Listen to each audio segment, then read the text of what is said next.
میرے سونے نبی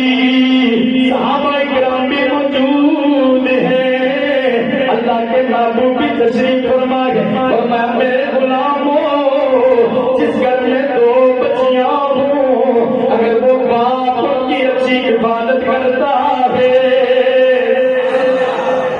باپ اگر ان کی اچھی حفاظت کرتا ہے، اللہ کے نبی نے فرمایا ان کا حق دیتا ہے، بچیوں کا حق کھانے والے کو اللہ معاف نہیں فرماتا، بچیوں کے ساتھ ناانصافی کرنے والے کو اللہ معاف نہیں فرماتا، یاد رکھنا اللہ اسے معاف نہیں فرماتا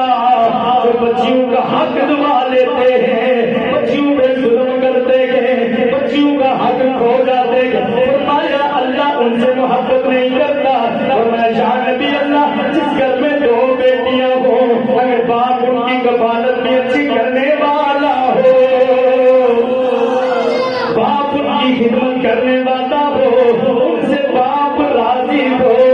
ان کی اچھی پرورش کرنے والا ہو، اور دنیا والوں اللہ کی عزت کی قسم ہے بچیوں کو حقارت کی نظر سے دیکھنے والوں، بچیوں کو زندہ غور کرنے والوں، بچیوں کے بارے میں برا سوچنے والوں، اللہ کی عزت کی قسم ہے میرے کملی والے آقا کی حدیث مبارکہ حدیث نام میں ذمہ دار ہو، اللہ کے نبی نے فرمایا جس گھر میں 2 بچیاں ہوں آپ ان کی اچھی طرح پرورش کرتا ہے، فرمایا اللہ کے نبی قیامت والے دن میرے ساتھ ایسے ہوگا، کیسے ہوگا جس طرح یہ 2 انگلیاں ہیں، یہ 2 انگلیاں برابر ہیں، فرمایا جو بچیوں کی پرورش کرنے والا ہو، بچیوں کا حق دینے والا ہوتا ہے، بچیوں سے محبت کرنے والا ہوتا ہے، قیامت والے دن اللہ کے نبی نے فرمایا میرے ساتھ ایسے ہوگا، فرمایا کیا مطلب ہے، فرمایا میرے ساتھ اسی طرح جنت میں داخل ہو جائے گا، میرے ساتھ جنت میں جائے گا،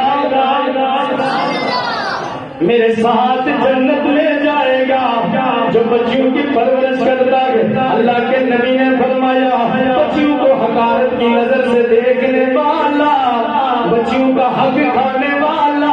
بچیوں پہ ظلم کرنے والا اللہ کے